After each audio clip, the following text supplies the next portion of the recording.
it, fella. Look here. Stand by.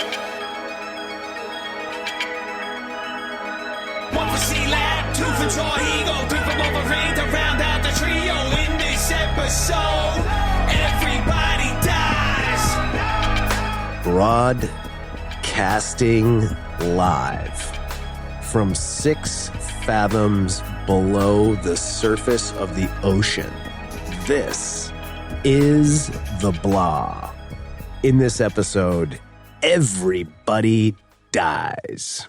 I'm your host, Kevin, also known as the Wolverine, along with my super companions, Ben, also known as Jarhigo, and head in the jar, Jarhigo. Yo. And Chad, also known as Cyclops. How's it going? Welcome to the show, folks. This week we're talking about the 1989 classic, science fiction classic, The Abyss by James Cameron, starring Ed Harris, Mary Elizabeth Mastrantonio, Michael Biehn, who else? Bunch of great people. Let's get to it. High level, man. Firstly, before we get to the high level, hang on. Did everybody watch the special edition that I threw up? I watched the theatrical and then I watched the extra scenes in the special. Okay. And Benny? I'm glad I did. Yeah. I watched the special edition that you put up. I didn't have access to a regular copy, so I only watched the special edition. I haven't seen the regular version in a long time, so I don't really remember what was special about the special edition. The ending is the only major difference. Okay. Where, like, it's actually a super quick thing we can cover now if you'd like, where Yeah, let's do that. none of the tidal wave stuff or the war stuff happens at the end. It's like he goes off the radio and then the alien city or whatever floats up. And sorry, it's not in this order, but you get the point. And like when he wakes up in that little tunnel, it just goes straight to the text message as opposed to all of the fucking high and mighty like save the world bullshit. And that's pretty much it. So it skips all of the like connective tissue with like humans being bad boys and need to be punished by aliens, but it kind of was better for that, I thought. But there was a bunch of other like little scenes sprinkled throughout the movie that actually improved the movie. It just like fleshed out the movie, but nothing of note. It was just kind of like additional kind of scenes of dialogue with the crew and stuff. But the major difference was just the end. There's no tidal wave stuff. They all sing a country song together. They do. Yeah. They do? Yeah, when the special edition, yeah. You know, when they're in the sub, they're all singing that song along to the best character name ever, Lisa One Night Standing. Oh my God. Great name. Great character. Okay, cool. I just figured that out today, looking at the IMDb cast. Like that she was One Night? I never knew her name was Lisa Standing. Yeah. So One Night as a nickname makes sense. It's so great. I was like, why do they call her One Night? Like, it's the best nickname. she's always listening to the country and she has her cowboy hat, but like, why do they call her One Night? Now I get it. I never got that till right now because I never looked at the cast list. Because you had it memorized since you're 15. No, I didn't. I just never looked at it. See who the actors were. I actually watched. Did anybody watch the documentary? Yeah, I ended up having to watch a real fucked up version of it because same. It was like I had to torrent it, and then I only got 80% of the torrent, and then like it had to rebuild in VLC, and it skipped every like 3 seconds. So I was like, whatever. Wow. I'll just go with it. I watched like a Spanish YouTube channel that had like Spanish subtitles, but it was in English, thank God. I was trying to find that and I couldn't find it. Yeah, I found it. It was good, man. I kind of listened to most of it, which is fine because like the visuals were kind of whatever. But yeah, that was really, really interesting. Like it really adds a whole nother layer to this, you know? Yeah. Yeah, I didn't watch it, but I think I watched it way back when. Yeah. You know what I mean though, Ben? Like it really makes you kind of appreciate what they production hell. Yeah, I mean, like literal production hell. Like I think the guy that played Cat says at the end of the documentary, you know, he's like, I walk around, he's like, I listen to all these freaking actors fucking bitching and moaning all the time about this, that, and he's like, dude, you don't know, I did The Abyss. You don't know. That's it. And I was like, wow, you know. So I mean, being down in the water, 5 hours at a clip, 10 hours at a clip, like that's really harsh. Crazy. Hard stuff, man. Yeah, really crazy, man. And like just like Peeing in your wetsuit. yeah, peeing in your wetsuit, and then the locations they used to get this done. Like I just assumed they filmed it in the ocean. Like what an idiot I am. It's like no way, dude. So they used this, and then I like went down this whole like rabbit hole because they were talking about how they used this abandoned mine in Missouri called Bon Terre. I'm sure I'm not pronouncing that correctly, but it ended up filling up with water from rain and a natural spring underneath, and it's like this huge. It's like the largest man-made underground lake, and so they were filming in there, and then in these giant tanks in South Carolina, and it was just like mind-blowing the amount of water that they were using and manipulating, and how they were creating all the various different effects. It's just crazy, man. It's super impressive. I was under the impression that they filmed it at a it was a nuclear facility that never got finished being built. That's it. Yeah, that was part of it. That was the other part. Okay. Yeah, Gaffney, South Carolina. That's what it was. Yeah. Yeah, very, very cool. Very cool stuff. So, yeah, before we even kind of get rolling here, like everybody should watch that documentary. It's really good. See if you can pass that link on. I will. I'll do just that, Chad. Sweet. I think in high level for me, I think watching this again, I think this is James Cameron's best movie. Wow, dude. Powerful statement, man. And I think part of it is just the complexity of the production. Like that's seriously impressive drive to literally film a movie underwater. Like this, just some fucking driven shit. And by driven, I mean picking up quarters on corners with Sly Stallone. It was very driven.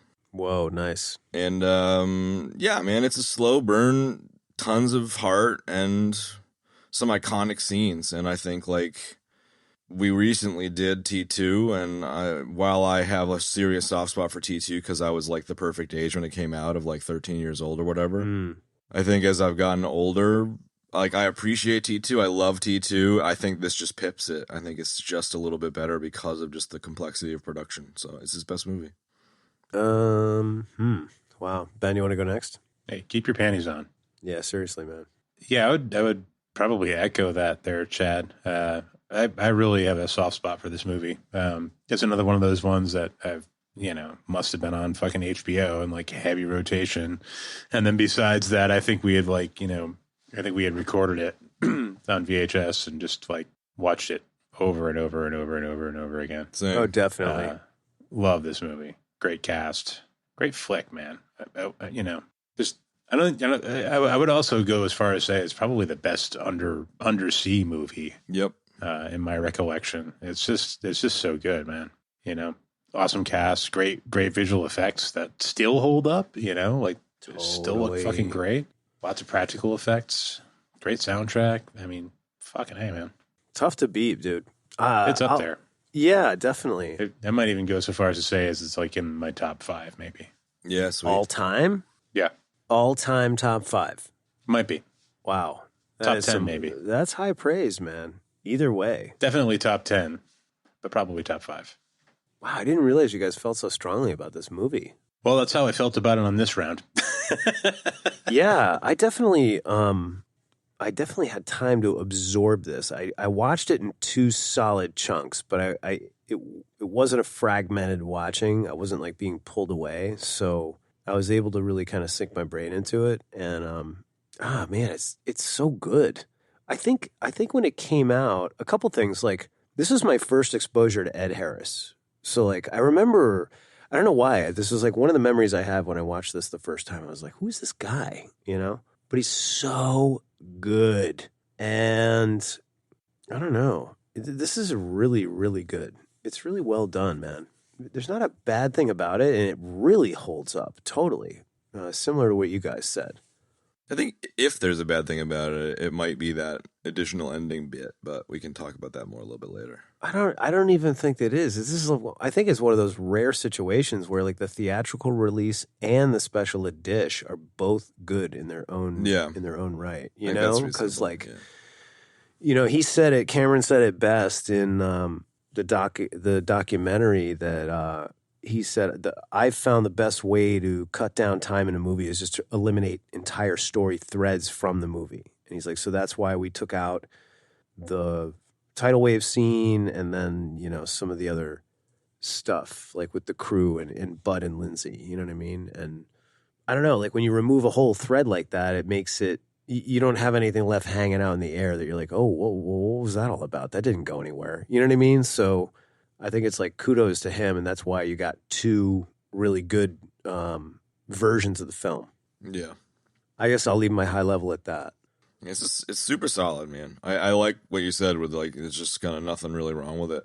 People, I mean, as with anything, you see, you know, reviews, and I don't know where I saw some people saying like, oh, it's so slow. It's like, I didn't find it slow at all, man. I thought it was like a pretty solid burn, tons of suspense. It had a pretty good clip. I remembered it being really slow, and then watching it, it actually had a pretty good clip. All right, same here.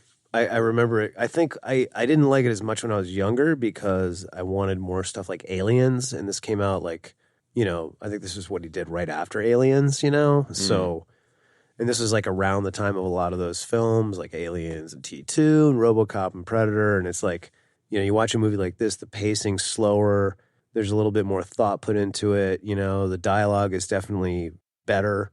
Just because of the nature of the interaction and the characters and the scenes and so forth, you know? So I think I thought that way when I was younger, but it's definitely excellent material, you know, and held up beautifully. Yeah. Slow. Yeah, I don't think I ever thought it was slow. Once it gets going, it's just it's pretty nonstop, man. It's almost like a bit much, you know? Yeah. It's kind of like it's like a Johnny Cash, you know what I mean? It's like sharp like a razor, steady like a freight train. I think that's how they describe him. You know what I mean? Yeah. Like, but that's how it moves. It moves like steady, like slow pace, no, but like steady, medium to medium fast pace. You know what I mean? And it's not only that, but there's no dull moments. You know what I mean? The actors in this movie are so capable that's, you know, you get that. Everything is interesting, you know. There's no holes in it, you know. There's no weak points.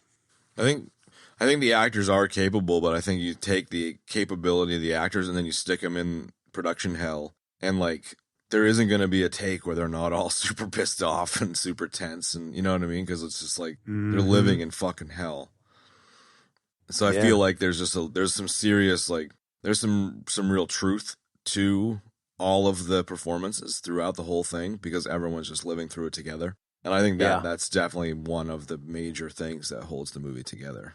It's got a good story and a good pace, but then you add in the fact that like everyone's kind of living through the same thing that they're trying to act, and it just like cements the whole thing together. Well, I think, that plus the fact that they're just really capable performers. Yeah. You know, so you just get A+ performances all the way around, you know? So I think that while the difficulty of the production, which I think is kind of what you were alluding to, Chad, is that the difficulty of the production made it such that, you know, they were able to use that, feed off that energy for a lot of the scenes.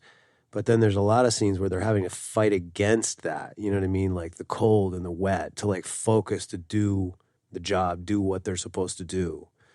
And in either case, they pull it off magnificently. Yeah. Like that scene with Mary Elizabeth Mastrantonio getting resuscitated. I remember it as a pretty iconic scene, but just watching it this time, it's like, it's so emotional, man. It's crazy. It's such a fucking amazing scene. I agree. I had the same feeling when I watched the second part that I watched was like the last, I don't know, hour or 45 minutes last night, and that scene was in it, and it was just like intense. It's such a crazy scene. So good, man. Yeah. Yeah, that was apparently when Mary Elizabeth Mastrantonio had enough. Like, yes. Oh, you don't want to get smacked naked for 5 hours in the water? That's gonna, It's gonna upset you. Like there's just an inordinate amount of like takes, and just like, fuck it, I'm not an animal, I'm out of here. Fair enough. But yeah, it's just the talk about top-notch acting going on there. It's like Ed Harris is right up near the edge of like almost a little bit too much, you know, like almost. But his performance is powerful enough that you're getting a real reaction from like everybody else in the room, you know, like everybody's just like, it's so tense. And like, you know, when he starts losing it and he's smacking her on the floor, like everybody's just like, you can see everybody's just like, oh, fuck. Like, you know, Yeah. and then when she finally comes back, like the relief everybody in the room feels is like palpable. Like it's just, Yes. it's almost like, you know, it's almost the reactions to the performance that really like bring it home. Yeah. But I want to just pause on that, what you just said, Ben, because it really jumped out at me this time. Is like, firstly, in the documentary, he was talking about how for a lot of what he was recording, he was alone. He was acting like she wasn't there on the floor. Like everybody was around him, but it was just him. Yeah, And looking like, at the camera or whatever. he was bringing it, man, so hard. And then secondly, like the thing that really jumped out at me was the reactions of the other actors when she wakes up. Like a lot of them were doing that. A couple of them did that thing where you're just like, you're so emotional, you start kind of going back and forth between laughing and like relief, I guess. Do you know what I mean? Yeah. And like, it was so good, man. Like, it just felt so incredibly genuine. You know what I mean? Like, as you would do, and as people would do, you know, and as a group of people that are bonded together by living and working together in this kind of environment would do. Like, it was awesome, man. That scene totally, that bit of that reaction really jumped out at me. It was excellent, man. Well, and then, you know, obviously it's probably scripted in, but they had the like, you know, well, it must have been scripted in, where they had the like, nah, she's gone, man, you know? And they're all like patting him and being like, sorry, bud. And then he's just like, no, fuck it. And goes back in for another round of CPR, you know? Mm-hmm. Great. So like, even just the, you know, the arc of the supporting characters in the scene are just like, they've given up already, but he hasn't. And it just feeds into that relief even more once she comes back. Yes. I feel like a part of it too was Cameron's, you know, shot design, I guess, where like you feel like you're one of the crew, like the shot's super close and you're looking in and you know, you're put in both Mary Elizabeth's character as well as one of the crew's character, you know, and if it had been like you could imagine a shot like from 10 feet away looking at the group huddled around her and it wouldn't have had anywhere near the same kind of power. No, it's like you're definitely in the huddle with them. Yeah. Yes, but not in that annoying way. Not in like, you know, like I certainly have complained about this. Right. Yeah. Like, you're in the fight. It's so dynamic. It's like, it's not dynamic. It's stupid and confusing. You know what I mean? Like, you do feel like you're in the circle. Yeah. Like a million movies. Like a million movies. Yeah. I mean, it's done better than that. And it's also an appropriate spot for it, I think. You know? Whereas a fight is something that you actually, you know, I mean, if it's a martial arts thing, you want to see it happen. You don't want to, you know, you don't want to be following the punches. Like, yeah. Yeah. No doubt. Or you don't want it to be like you're getting punched or whatever. Like yeah. Well, it was the same with I found with some of the flooding scenes inside the base or whatever, where it was a handheld camera when like Ed Harris is running through trying to get away from the water and shit. And it's like a real bouncy camera, but it's exactly the right choice. Because if it was like a Steadicam equivalent, it would have just been this weird video game cutscene, you know? So like Cameron definitely chooses the right distances and the right camera styles at the right times in this for sure. Yeah, that scene stuck out. The hand cam when the place is flooding, it's like there's a spot where it's like the camera is chasing one group of people, and then it's like Ed Harris runs by, and then it turns around and like starts following Ed Harris, or it's vice versa. I don't remember which, but like it's just like it feels like you're there, you know. And that's there's also some very interesting point of view work, you know, like when they're in the Russian sub and Jammer's freaking out. Like I'm pretty sure there's some like, you know, POV stuff from like inside the helmet, kind of, you know. Yeah. That's really interesting. So yeah, I think that might be part of the appeal of the movie is like you're kind of like there with them, you know, you're kind of like one of the crew. Yes, that's a well said comment, man. Well, thinking about it, maybe It's been a little while, but thinking about it alongside like a Hunt for Red October, it's a claustrophobic space inside a sub, for example, but like it's a totally different feel. Like I totally agree. I feel like one of Cameron's kind of talents is either he's a perfectionist, so he keeps shooting it until he gets this magic, or he does that and he has a taste for, you know, how to shoot it and what to do to make it even better. But it's really immersive, man, as a film. And maybe that's why it's pipping T2 and Aliens for me. Like, Aliens is quite immersive, and T2, I would argue, is not very immersive at all. T2 is like an action set piece. It's like an action masterpiece, essentially. Yeah. Agreed. Yeah. So T2 is an action masterpiece. Aliens is kind of like a hybrid, ironically, considering the subject matter of like actions stuff and kind of horror. You're in there, but this is just like you're there the whole fucking time in the misery of it, and I just feel like it just delivers so much more. It just, I don't know, there's just more. It's got more of a punch. It's an edge of your seat kind of movie, man. Even though, you know, it's not your traditional suspense film. It's really edge of your seat. It is. It's very well said. I mean, just like the fucking crane coming down, they're all like, oh shit, oh shit, oh shit. And as you're sitting there, you're like, oh shit, oh shit, oh shit. I've seen this 10 times, but I'm still worried if the crane's going to hit them, you know? Yes, me too. And it fucking plonks down and they giggle for a second, and then it falls over the edge and they say, oh fuck, and then you say, oh fuck. You know, it's just, it's really, it's a ride, man. No, it is. It really, really is. It's really good like that. And it probably does circle back to the fact that most of this shit's practical, you know?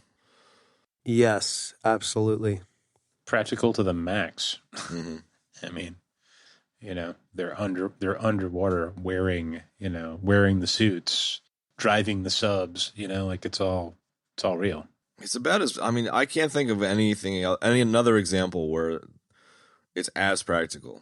I mean, maybe this upcoming Top Gun movie where they're actually flying fucking F-16s or whatever, but like, it's kind of hard to make a movie that's as practical as this. That's not just like a, you know, drama in somebody's house that has no kind of sci-fi or technical elements to it. It's fucking practical. It'd be like shooting a space movie in space. Exactly. You know? Like, exactly. Which Tom Cruise would do, I'm sure, but no one's done it yet. How are we going to get how are we going to get the microgravity to work? Like, how are we going to make that look right? Oh, we'll just do it in space. Let's just call Elon Musk and go. Totally. So where does Avatar fit in? Oh, why the trash did can? you have to bring that up, man. The trash can. The pantheon of Cameron movies. We watched the stupid trailer for that last week when you were gone. It was fucked. The I watched it people. and was so unimpressed. I was like I could give so little of a shit about that movie. Maybe that's the exact opposite end of the spectrum. You know, T2 is an action set piece, and I would argue Avatar is just like special effects masturbation. You know, it's a ride. It's a Universal Studios ride. It has no practical application in cinema. Agreed. You know, it's crazy. Just kind of going back to the Cameron thing for a second, man, because you were talking about how it was his best. You were like, this is his best movie. I pulled up his. I thought you've been reading something for the last 10 minutes. Well, like he's only really done a handful of movies, man. You know? Yeah. It's like Terminator, Terminator 2, Aliens, The Abyss, True Lies, Titanic, Avatar. And he's got quite a strike record, you know, like this was one of his weakest movies in terms of dollars, which is makes sense at the time. Like I can see how this wouldn't have taken off at the time, and it's more of a cult thing. But like I love how his version of a cult classic is number 2 in the box office when it comes out. Only movie to not be a number 1. Yeah, I'm with you. Really interesting, man. Yeah, maybe this is his best movie. I don't know. It's funny. We've done a lot of his movies already on this. This is number 3. Yeah. 4, dude. We did Aliens. We did Terminator 2. We did The Abyss, we did True now, Lies. and we did True Lies. That's true. Wow, that's interesting. When are we doing Avatar? Maybe we should do Avatar 1 when Avatar 2 comes out. We should, just to like eviscerate it. Dude, Ali Gordita sent me the trailer for that, like, you know, I don't know, when it came out or whatever, and I thought it was a joke. Like, I didn't realize it was actually, I didn't realize it was a real thing until, like, the very end of it. I was like, oh, this is actually happening. Yeah, I thought it was Why? really poor too. Yeah, me too. I was like, this is really poor. It I took was like, is this 15 years real? to craft a movie that looks exactly the same as the other one. Yeah, and when Chad sent it to me last week, I was like, "There's no sound." I was like, "What? This is the worst trailer ever." And it's just like the end. It's just like a little bit of music and like what's his face saying something dumb. Our family is a family. Oh, Okay, God. Make me wretch. That's what they should call it. Avatar, make me wretch. Mm-hmm. So anyway, sorry to derail there, but Oh, no. I was trying to derail us by asking about Avatar. oh, there you go. I think we're like really in danger of having a serious conversation. I know we were. We were for once, right? You know what I wanted to bring up was the whole like this. I noticed this. I'm sure you guys have noticed this too over the years. Like you'll get a certain type of movie will come out, and then like another movie very similar will come out. You know, like we got Tombstone and Wyatt Earp. You know, we had like The Illusionist and The Prestige, and this movie. Because I looked this up. Deepstar 6. Yeah, Deepstar 6 and Leviathan. I didn't realize they all came out in the same year. Yeah, right. All underwater monster movies, essentially, right? All with a slightly different premise, all three of them. All three of them. I feel like Deepstar 6, my recollection of that was it was pretty goofy, but not as quality, but like Leviathan was pretty damn good because Leviathan has Troutman in it, dude, you know, and Peter Weller. So I don't know if I've ever seen that one. yeah, I've seen them all. You know, like Leviathan's like about some sort of mutated creature underwater, and then like Deepstar 6 is like they blow up a rock and then it like wakes up some ancient prehistoric It creature. wakes up The Rock. It It wakes up Dwayne Johnson. Dwayne The Rock Johnson kills everybody. him and Aquaman. Yeah. Dude, those two. Right? Can you imagine that? Dude, Dwayne The Rock Johnson is officially Aquaman's dad. Because Dwayne The Rock Johnson is kind of pretty much Maui from Moana. Yeah, Maui from you know? Moana, totally, man. It's like Maui and Aquaman together at last. I'm totally on board. Dude, I love that giant hook, man. You want to go get wasted? Hey, by the way, they figured out a way to make Aquaman cool. All right. Hang on, I got to take my shirt off. Have I shown you my storytelling pectoral tattoos? My tattoos show how much Aquaman sucks.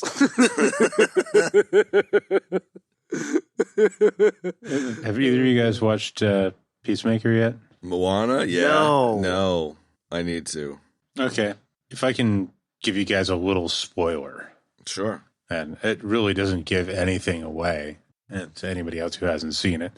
Spoiler alert, it takes place in the DC universe, obviously, and they kept rumoring that, like, you know, there was going to be a big cameo from somebody from, you know, the Justice League. And it's Aquaman.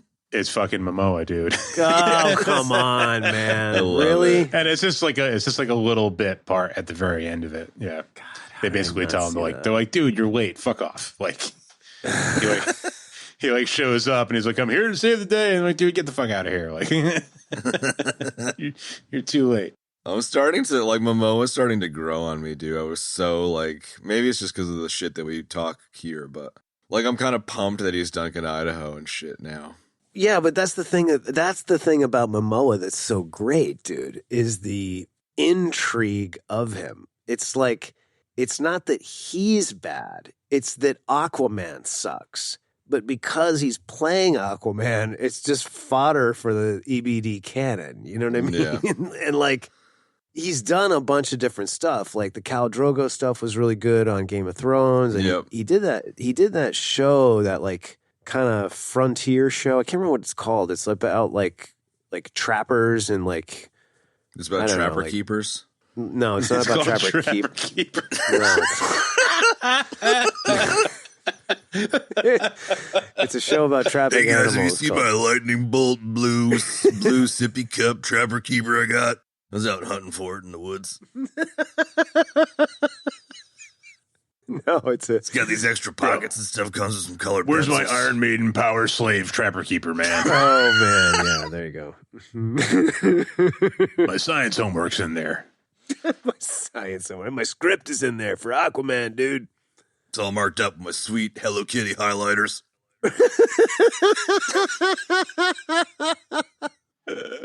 Oh wow, that was good. That was really, really good. Did you guys see that they cast Walken as the Dude, yeah. Padishah Emperor? I'm kind of pumped about it. I wanted to bring it up. I'm kind of on board. I have no idea how the fuck they're going to pull that off, but Why? I mean, it's just Walken, man. I just pictured Walken. I know, but you're forgetting how great he is. He's great in serious roles as well, dude. So I guess. I'm not, Yeah. you know what I mean. I'm so on board. I just, yeah. Mm. It's an interesting choice. I think you'll be great, man. All right. I think you'll be great. Going back to Momoa for a second, I wanted to finish my thought on that. Like he's, you know, Trapper it's Capers. he's going back to Momoa. well. I mean, I think to be fair to him, like he's done good stuff. He's a capable actor. I think it's just like the whole Aquaman thing. And then like you were, Chad, were you not saying last week that you didn't think he was right for Duncan, Idaho, or not? I still don't think he's right for Duncan, Idaho. I don't really either. I think I said that too. Like it's not that it's terrible. I just don't think he's exactly. He's fine as Duncan, Idaho in the movie where Duncan, Idaho dies, and then that's that. Right. But right. There's a lot The more entire Duncan, Dune Idaho series stuff is in the about other Duncan, books. Idaho, basically. Yeah. Wait, what was that? What was that, Ben? I said the entire Dune series is like kind of about Duncan, Idaho. Yeah. Well, exactly. Paul is not really the main character. Duncan, Idaho is. Like, Yeah, I mean, right. it's and through that lens, I kind of have a bit of a I'm challenged by the choice, but No, I'm challenged by the choice too because like there's more. It's not just that. Like it's that he works for like a royal, not royal, but essentially a royal house in that universe. You know what I mean? So I don't really think he plays it exactly right. You know, I didn't think his choices were great. You know, I think Thanos is a better Duncan, Idaho than Momoa, for example. Thanos was Gurney. Yeah, I know, but like I'm fine with him as the Balasat playing Gurney Halleck. I'm fine with that, but like even just swapping him out, like he's a better Idaho. Dude, they got to have him play the fucking Bally set, man. There's They that really do. too, man. They really there's do. that too. They filmed the scene and everything, and they didn't put it in the movie. God damn them. And then, like, you know, what's his face? Like, just isn't going to allow it to ever be seen. Of course, Who's not. Denis? Yeah, Denis Villeneuve. Yeah, thank you. His name was not in my head for some reason. I get the whole like not showing the director's cut stuff because people obsess about it, but like I still want to see him play the fucking Balasat. Yeah, just that one thing, man. Come on. But I still want to obsess about it. Just the one, just the Balasat. Like fuck. Okay. Come on. All right. Speaking of which, it was the Outer Rings was pretty good. What is that? Sorry, the Outer Ranch. Outer Same. What is that? Ranch? What is that? The Outer Ranch. It's like a thriller, kind of a sci-fi thriller that takes place in Wyoming, and Brolin is in it. It's like a series on Amazon. Oh, cool. Never heard of it. Outer Ranch? That sounds interesting. Ejecting. Let me make sure I got that right. I got to eject, dude. We really got to step it up on the deaths, man. I've been super disappointed with our performance. This is the first death, dude. We're already like 40 minutes. Is it the first death though, or were the 10 minutes where you were like, yes, interesting? Oh, sorry, Why Outer you read Range. Wikipedia? Jesus. Outer Range, yeah. I could not what, fucking Chad? get that right. I'm so dead. You're like the first shit 15 talking? minutes. Yeah, I'm definitely shit talking. The first I know. 15 minutes of this, Benny and I were talking, and you'd be like, indubitably. and then like 20 minutes in, you're like, so yeah, I've been like reading Cameron's backstory, and like, it's really interesting. It's like, oh, that's what you're doing. That's not. That is so not accurate at all. All I did was make a comment about his filmography, dude. Jesus Christ.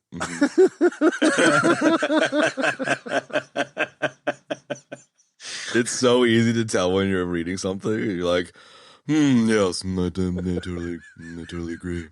Like, oh, cool. It's like that scene in all of the classroom, like it's the classroom trope where they're like, Timmy, what's the answer? And Timmy's like, algebra. 12. Like, this is English class, Timmy. Right, exactly. Yeah. Sorry. Well, I mean, it could be the first, EBD drinking game is to, Wait Figure out until you if Kev's detect. paying attention. I think I don't think it's a drinking game so much as an alcoholic generator. Yeah, there you go. Oh, wow. To bring us back, I think the whatever Leviathan, Deep Blue Sea, all those movies around this time for me was Sphere, the Michael Crichton book. Sphere. That's not really an underwater movie, though. It kind of is though. Like I'm not talking about the movie, I'm talking about the book, which it is. It's like a underwater intelligent life. What? It's totally underwater. Suspensey kind of thing. Is it? Yeah. Yeah. It's closer to The Abyss than any of the other ones, I reckon. Well, I wasn't really going for like comparison other than that they were all underwater movies, you know? Sure, like, sure. No, I mean, fair enough. I wasn't necessarily. Sphere was good, man. I enjoyed that. Sphere was awesome. I really dug that one back in the day. That and obviously Jurassic Park, the novel. Like, they're both really awesome books. Are you being serious about that? Yeah, they are. Like, when I was a kid, I really enjoyed them. I read the shit out of them. I mean, they're very, like, Tom Clancy-esque. Like, they're not fucking Shakespeare or anything, but they're, like, a good time, you know? And I feel like between Sphere and The Abyss, like, I was super into this particular type of creative space. And I think The Abyss did a great job of the suspense side of it versus, you know, Sphere, which was more, I don't know, Sphere was kind of like Annihilation in a way. Yeah, and it also came out like 9 years later, too. So it's kind of... But the book was written, book came out 87, so the book came out before The Abyss. So it wouldn't surprise me if he had if he had read it and kind of took some inspiration from it. I'll copy this. Yeah. He's known for that, for sure. Yeah, no doubt. I think, it also had this super interesting acting combo of Dustin Hoffman, Sharon Stone, and Samuel L. Jackson. You guys have seen the Chappelle Samuel Jackson beer thing, right? Yes. Oh my god. Yeah. Like instead of Samuel Adams. Oh, that's Jackson. Oh, I have seen that. Yeah. It's so good because it's Dave Chappelle with like a powdered wig on. I love that shit. Like that alone is worth the price of admission, and just like the yelling, like it's all about the yelling. Dude's a legend. I ran into him in New York City one time. He did like, really. We didn't talk or anything, but yeah, he was. They must have been shooting something. I just gave him the old head nod and kept going. He gave me one back. Chad was like, "Dude, what are you doing here? I was just thinking about you." He's like, C-Lab, how you been, man? C-Lab, exactly. Dude, fucking Nick Fury. You know, I was just watching that Dave Chappelle, Sam Jackson beer thing. Man, is that some funny shit. I love you that ever see that? He's a fucking legend, dude. He's a legend. I know, and he's ancient too, and he looks great. That's actually literally what I said to him. I was like, dude, you're ancient, but you look great.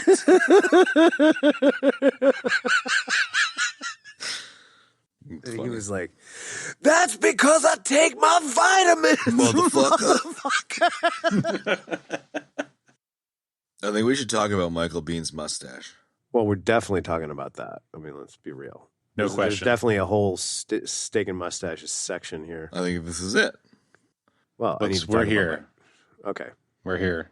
And I'm especially salty because I had to shave my mustache off recently. For what? Did you get a cord or something? No, I A puppy ate it. I got back from my little trip, and it had just grown into my mouth so badly that I was just trying to trim it out of my mouth, and I just like kind of like lost concentration for a second and like went way too far out.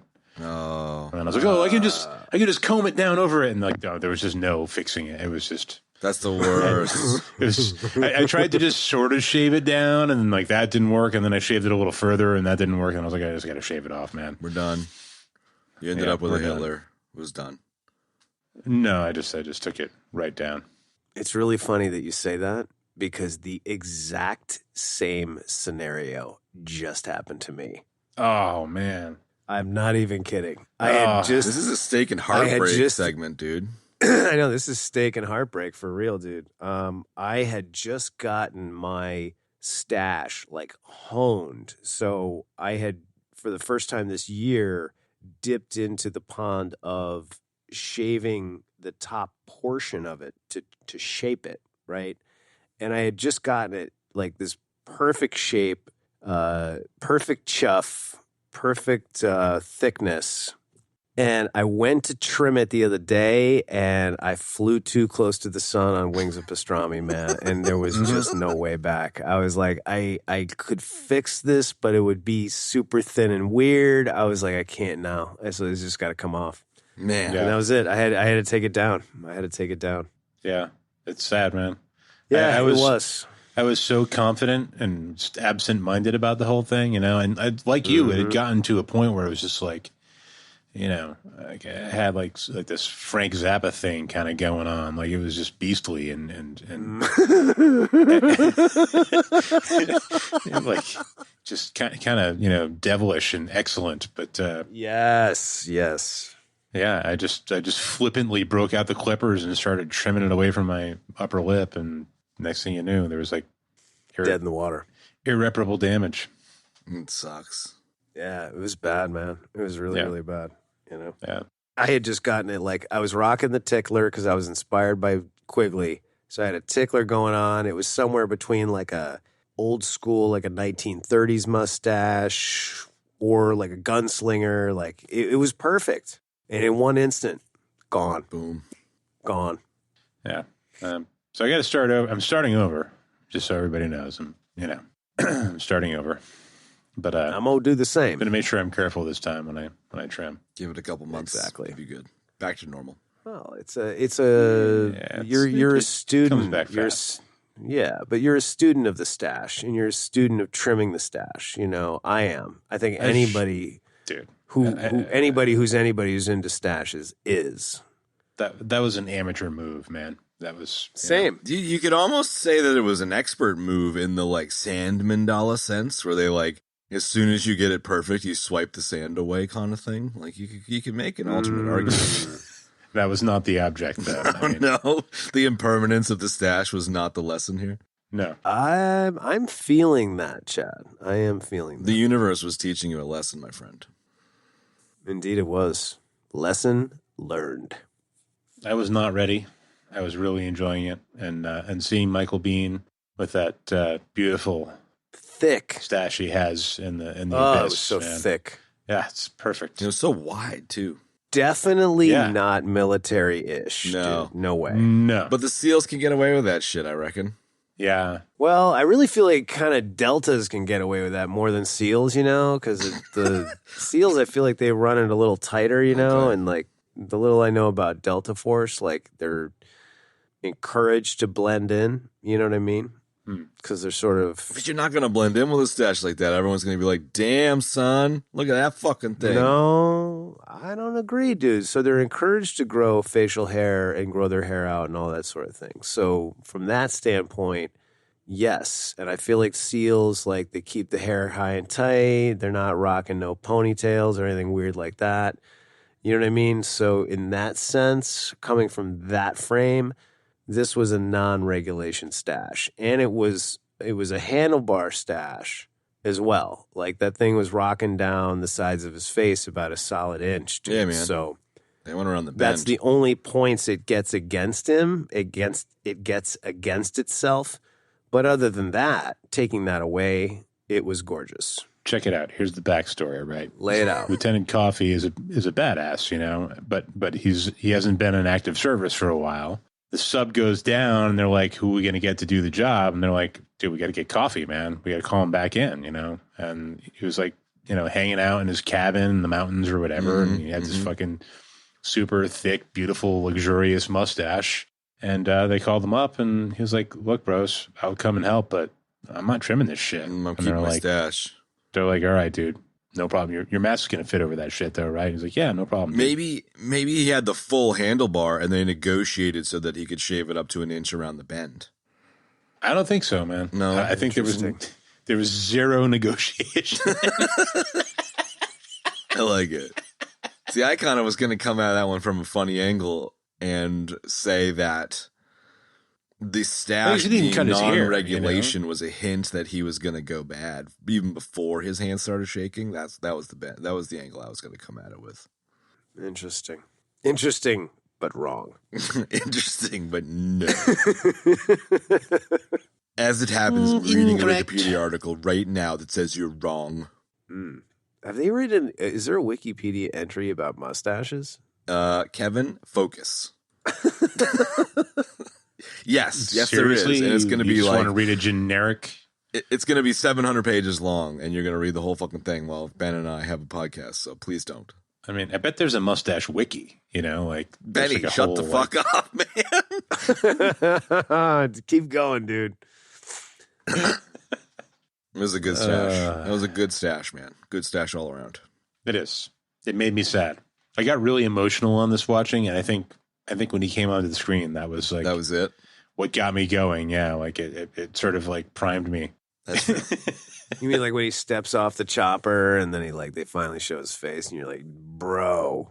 Yeah, I mean, I didn't realize it then, but then as the movie started getting more emotional, I started getting more emotional, So it was like it primed the tear pump, so to speak. And when Sure. he gets crushed And then at 10,000 My own feet. personal lament. Well, I was going to say the death of your own stash, probably. That's it. When he Yes, gets crushed exactly. at 10,000 feet and it implodes, that was the same feeling you had when your mustache went away from you. Very much so. I've had nightmares about that, by the way, though. You were looking up at somebody screaming with your hand out, and it just went, and the mustache fell off. That's rough, Benny. I'm sorry to hear that. You're reading a mustache Wikipedia? No, I just realized what an excellent stash Dale Earnhardt had. You just thought of it randomly, or? No, I just saw a picture of him. Nothing else. Not going to go any, nothing to do with And this is the part of the show where Kevin is looking at pictures of Dale Earnhardt. No. That's it. I'm done. I was looking at mustaches, man. Anyway, yeah, I mean, that must have been especially tough, dude, especially since the death of your own stash. It was, yeah, You know? undoubtedly. Yeah. But you were clearly feeling something similar. Well, I wasn't quite connecting with that energy. I kind of made peace with my stash situation when it happened. So I was like, you know what? I flew too close to the sun. I also have this thing about facial hair where, like, if I wear a stash or a beard for a certain amount of time, like I forget what my face looks like, and I'm like, oh, I got to shave it off. I can't remember what my face looks like, and then I shave it off, and I'm like, oh yeah. You shave it off, and you're like, hey, handsome.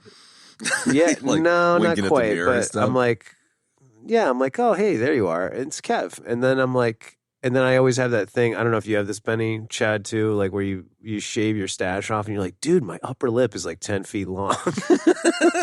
It's like a this- water slide. The space between the top of your lip and your the nose. opposite. I was like, wow, my mouth looks tiny and my eyebrows are gigantic. It's like Mike Dukakis, dude. That's what happened. There you go. I mean, it's not true, but just the absence of it like made everything else stick out, A deep 1992 absolutely. presidential race cut. Fucking Mike Dukakis. I love it. Mike Dukakis. Yeah, man, because his eyebrows were legendary, bro. I know. I just love it. I love the deep cuts on this show. It's just my favorite thing. I know you love that. That's why we lay out the deep cuts, bro. Yeah. We do it for you because we love you. I think my favorite thing about People- shaving off facial hair is when your kids don't recognize you. Like, what the fuck? Yeah. Oh, no shit, man. Yeah, my kids are like, they really like my mustache. And when I shaved it off last summer, they were like, Dad. And then I grew it back and they were like, oh, your mustache is back. And your girl's like, shut up, kids. No, I was like, thanks, guys. Thanks. Yeah. Well, there wasn't Where's really the a stomach? Michael Biehn mustache, steak and mustache corner, but that's okay. Well, we have talked about him. So it is a Michael Biehn. You know what? Steak and Mustaches isn't just about the mustaches on the screen in front of us. Yeah. It is about mustaches. And unsalted And Benny butter. and I both having the same exact incident where we both flew too close to the sun, both had to shave our stashes off, is no coincidence. So, These things just don't just happen. no, that's true. That's true. I want to introduce some steak to our steak and mustaches corner where Do it, please. I have an alternative to the unsalted butter.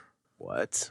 Where I saw this video where this dude Unsalted butter. unsalted butter. Stop basing.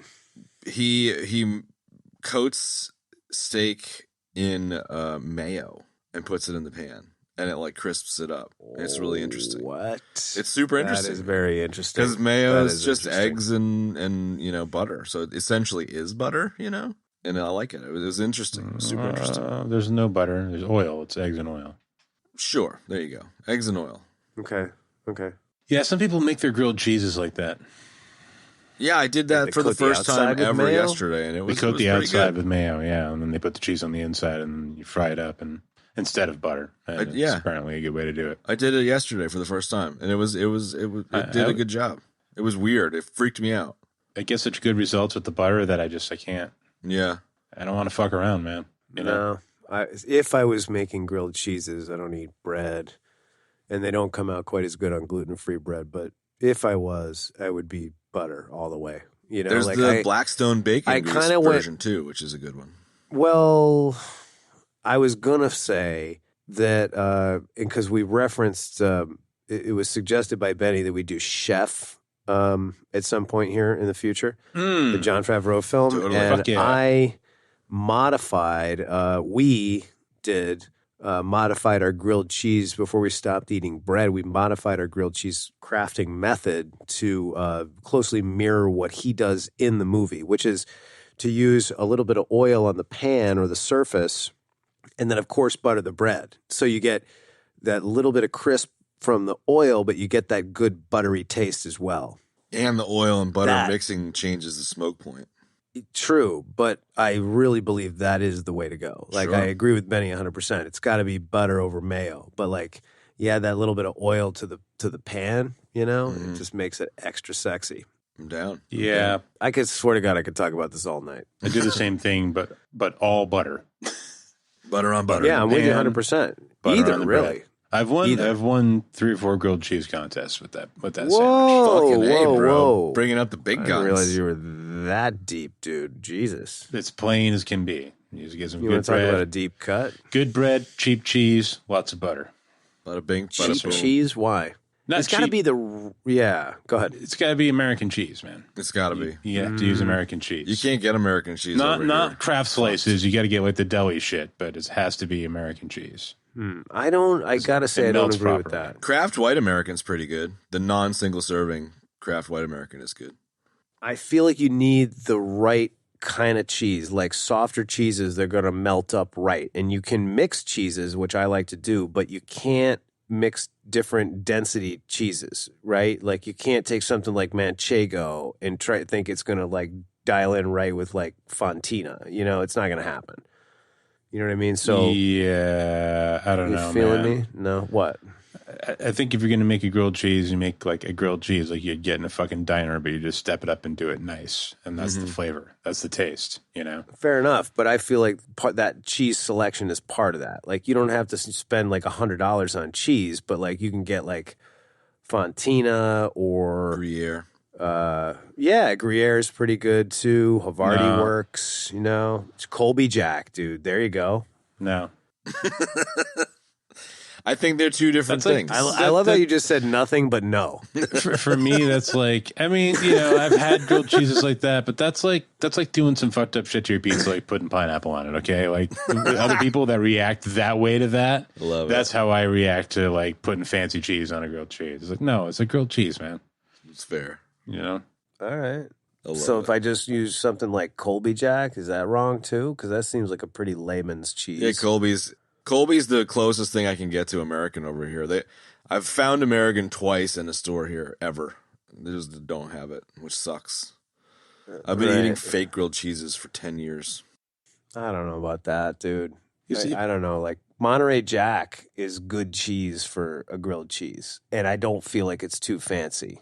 Yeah, I think a cheddar adjacent cheeses are acceptable. I tend to be on Benny's motorcycle, but I do think the canonical grilled cheese is American cheese.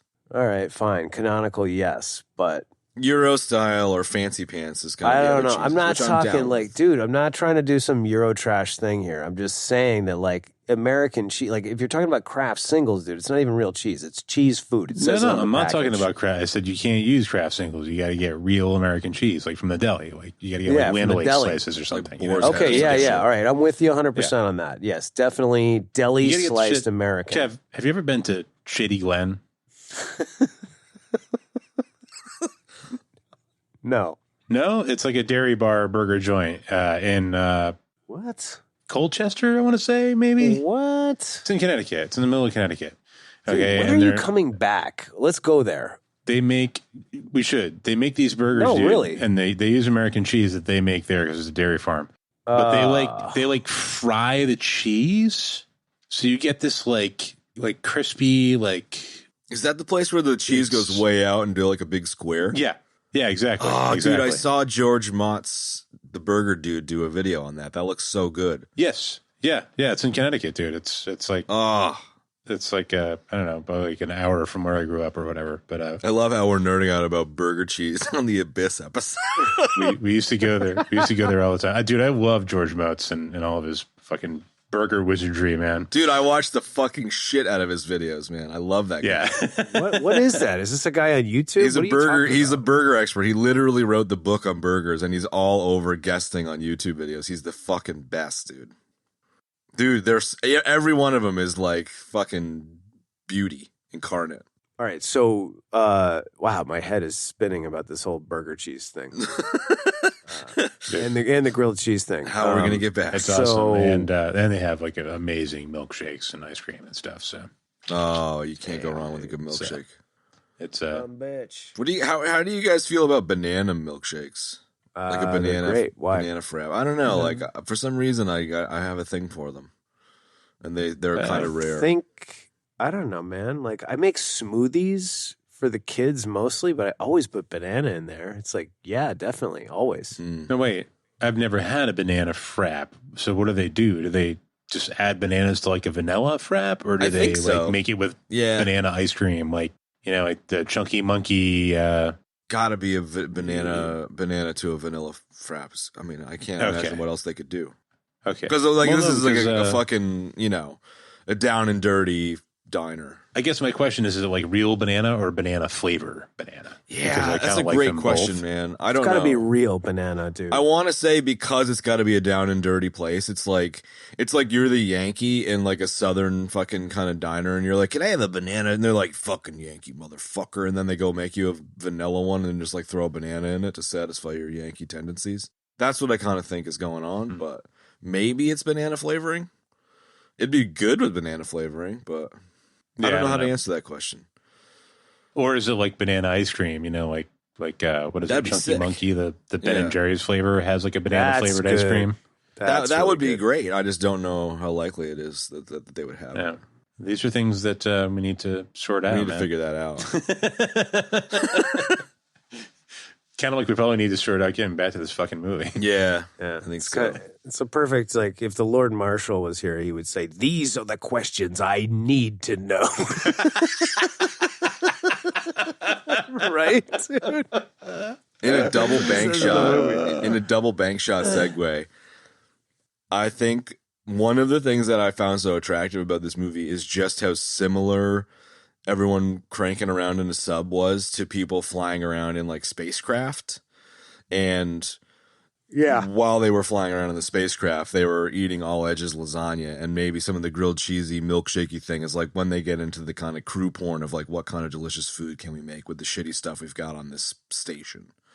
So that's my attempt to kind of weave this tapestry back into something topical, because it would have been interesting in these deep sea rigs to see what they had to eat, and there would have definitely been 25-minute long arguments around the galley of grilled cheese makings. So I think this is relevant enough. Well, fair enough, Chad. But I think an even better thing that you just said was just how similar to being in space it was. Them cruising around in the subs and adventuring around in the water. Like there's a whole similar, if not more intense element of danger there. Yeah. You know what I mean? With the pressure crushing you, like, I mean, this is the thing to talk about, man. Like that and the whole underwater alien thing. Because I think at the time too, when I was younger, not only did I think this movie was kind of slow, but I was kind of like, it wasn't that I thought underwater aliens were dumb. It was so foreign as a concept to me. I was just like, no. But now, like, not so much, Yeah, I'd argue that the underwater aliens is more accessible to us than space aliens, where we've all dove down in the ocean and felt the pressure on our ears and stuff. And I feel like having a movie that takes place in the water where you kind of know how it feels more so than being in space, I think it makes it more accessible and maybe more terrifying. I agree, man. And I mean, it's like you dive into the deep end of a pool that has like a 12-foot bottom, and it's like you can feel that pressure hard, man. Yeah. It's super You know what I interesting. mean? So, yeah, I can't imagine it. You know, it's like when you're, and again, another great thing about the movie and the quality of the performances in the movie is like when he is falling down that cliff, man, I mean, you are so like there feeling the increase in pressure and all of that stuff that's happening to him, man. And it's only amplified by the way his face looks underneath that pink water. You know? Yeah, that's super crazy. Really, really cool, you know? Hmm. And just like the subs, like the mini subs maneuvering around, like that whole sub battle. Like I kind of forgot about that actually. And now I forgot how that was how Coffee died. Yeah. You know, and that would have been in both cuts of the film. Yep. But like, I mean, it's very space-like and it's sort of maneuvering through the space. It sounds stupid to say, but the space, you know, be it Yeah, I know what you mean. like linear space, you know what I mean, or three-dimensional space, you know what I mean, like Yeah. whatever it is, water, space, dog whatever, you know, water or vacuum. Yeah, it was just cool. It was really, really cool. Yeah.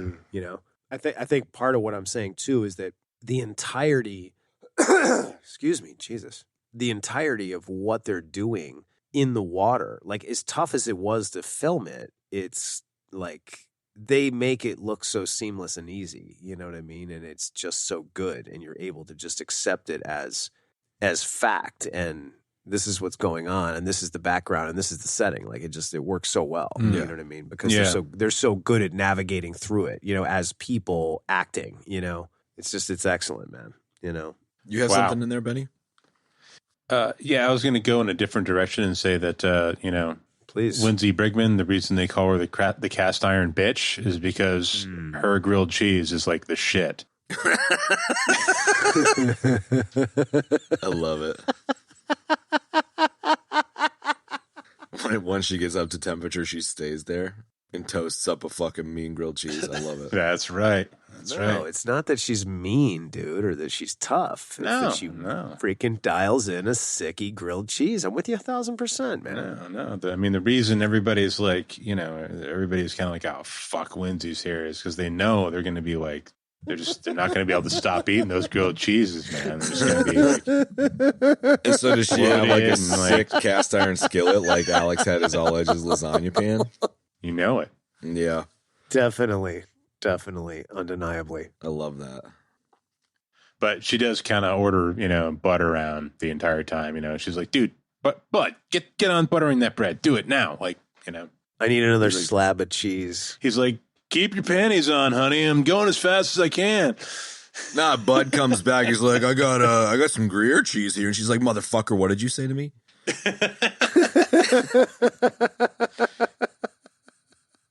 I love it. We just can't get off of this grilled cheese thing. I love it. And I don't want to either. Dude, I want to state for the record that like my friend was working with me for a little while doing carpentering. And he was we were having the canonical job site grilled cheese conversation. And he was like, yeah, my mom butters the bread before putting it in the frying pan. And at that time, I did not know that technique. And it literally blew my fucking mind. I was just like, oh, you just throw some butter in the pan and put the sandwich in, you know? No, you do both. No, I know. I didn't know it at the time. I know that now. But it literally blew the top off my head. I was just like, that is fucking genius. We were like, you know, in the middle of putting like a giant ass heavy beam in, and I just dropped the beam and went home and made a grilled cheese. I was like, I need to go do this right now. The cast iron bitch. I love it. I love it. I'd like to comment on the underwater aliens thing because I think right around the time this came out, there might have been a documentary going around on like PBS or something where about underwater. They were focusing on like, you know, all this crazy deep sea life that's like bioluminescent and like, you know, So just like seeing all that stuff, like was like, wow, that's just so cool and so alien and so just, like beautiful and wild. And like, they clearly kind of picked up on that for the design of the aliens in this film, or, whether or not they're aliens or just like a whole other civilization that's living under the sea adjacent to us. I'm not 100% sure, but I just I picked up on that, like watching this back in the day, and was just really like into it. I just thought it was really cool. I think it ties into the I don't know about you guys, but I feel like for me as a kid, the whole Bermuda Triangle thing and like how the depths of the ocean were unknown. Like I was obviously always into space and stuff, but like the unknown kind of nature of the deep ocean is so fascinating, man. And I totally vibe with that. And it's so clever to have a science fiction movie. It's a space alien science fiction movie that takes place under the water. Like it's genius. It's really clever. Well, yeah, exactly. And it's also like, if you're into UFOs or you follow that topic, like there's numerous reports of craft disappearing into deep lakes, large lakes, the ocean, whatever. So that's definitely, totally viable. I mean, if beings like that with technology like that can navigate through space, there's no reason why they couldn't navigate through water like that very easily. You know what I mean? And I really like how these particular, one thing that I never thought of, just to kind of to respond to something that Ben said, was, were they a race that lived down there? You know what I mean? Like not necessarily space creatures at all, but a race that had always been living Sorry down to there, derail us, but I thought you were going to be like, one thing I wanted to respond to about what Ben said is like, what about Pepperjack? Right. Sorry, go ahead. No, I'm trying to stay on. No, I'm trying to stay on point because I don't want to drag this on for another hour. Benny was going to respond. So, what were you going to say about the alien? Yeah, go ahead, Ben. I don't remember. You sidetracked me. That's okay. Sorry. Continue. Sorry, I was saying that it's fascinating to me. I never thought, the thought had never occurred to me that they could just be living down there. That's kind of where I was going with it. I thought it was like adjacent Right. civilizations, which I'm kind of more on board with. I think that's better than just ended up settling down under the ocean. interesting. I like the idea of us being so full of ourselves that we miss an entire civilization in the ocean. Well, no, but that's what a lot of Yeah, they're like, stay away from these fucking idiots. Yeah. Okay, well, Or two just down there things. hiding Two things. from us. Well, right, but that's one of the things I was going to say. So, firstly, I was going to say that going back to your other comment, Chad, was that like it's so cool to me as well that the ocean is so deep. We literally cannot go there to see what's down there. So you don't know what's down there, And secondly, that that idea of extraterrestrial beings going into the water to those places that we can't go to do just that. It's kind of like War of the Worlds vibe. Something that's been posited, and it's totally plausible as well. You know what I mean? So I don't know. It's kind of like I can get on board with both theories. You know what I mean? I like that idea. I've never thought that they were just like a society adjacent, and I dig that for sure. Yeah. But I also like the other thing too. It's like I could see either being the case. Totally, especially an adjacent underwater civilization that sort of ignores what's going on the surface. They kind of mind their own business. Exactly. They're Gungans. Exactly. And if you were living that deep, like, why would you even need to interact with the surface dwellers? You wouldn't. If you had technology like that, like going 120 knots in the water and being able to literally manipulate the water itself into different forms, like, that's insane. That was a death, by the way, for both of us. I love it. Wow. You gotta love it. Dude, I'm so with you. Definitely. They're actually... Sorry, the joke would have been better if it was like, they're adjacent civilizations, and maybe they're like Atlanteans. I love the idea of like Mary Elizabeth Mastrantonio with a wrench just trying to reef on something, and fucking Jar Jar comes up. He's like, "Hey, what are you doing?" I noticed you drop a nuclear bomb near us. So what's going on with that? I'm Italian. I don't know. It's my best Jar Jar. Jar Dude, Jar. why is Jar Jar is Italian, played by dude? Kevin Kline. I love it. Holy shit. Oh I my just God. listened to that episode the other day. And they're like, she's like, I need you to believe me right now. I need you to believe me, bud. He had giant floppy ears and he said the dumbest shit. He's like, I'm sorry, baby. I can't believe you. He was so fucking annoying, bud. I just need you to believe me.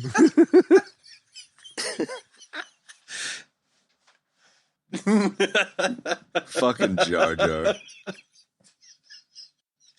Jammer goes into a coma. Dude's like, I just a coma because this guy was so dumb I went into a coma.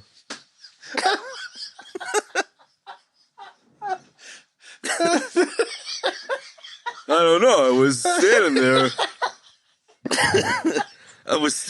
Oh, Maui, there's lots of dead people down here. Hmm? Oh.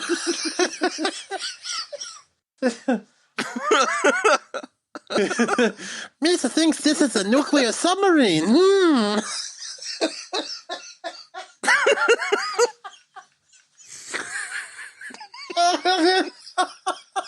My God, dude, you broke Jarhigo, bro. so stupid. I can feel your abdominal convulsions, man. I hate love Jarhigo. Jarhigo, Jar Jar Binks. Jar Jar Higo. I know you do. Jar Higo? How did we never think of that? That's great. You're going to get another death for that right there.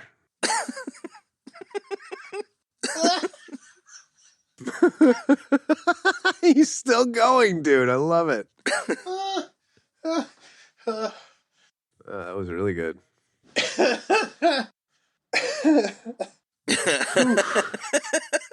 I labeled those deaths, by the way, Misa dead.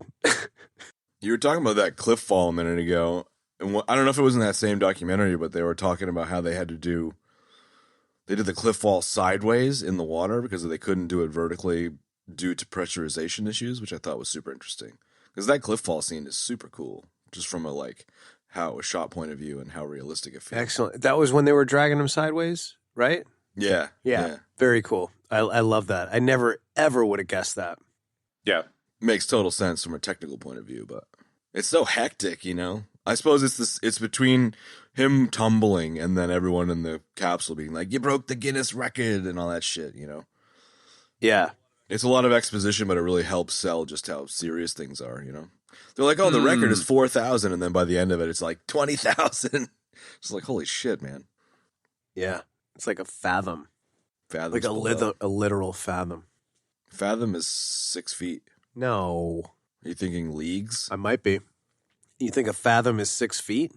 I'm pretty sure if the fathom is either 6 or 7 feet. It's like the knots on the rope. I'll eject for you. I'm already ejected. 1.8 meters. 6 feet. Yeah. Damn it. 6 feet. But I liked it. I liked your opening where you were like, I don't know, this is the blah where 8 fathoms. I was like, that's actually the depth of the tank that they shot. Yeah, you're right.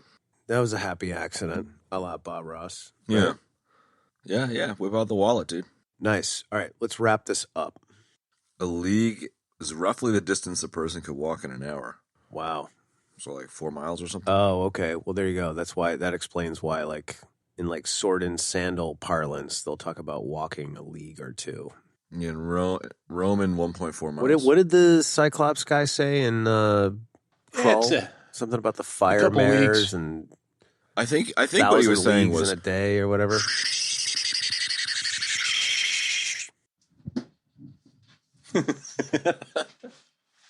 Yeah, something about fire mares. Budweiser horses going fast, yep. Yes.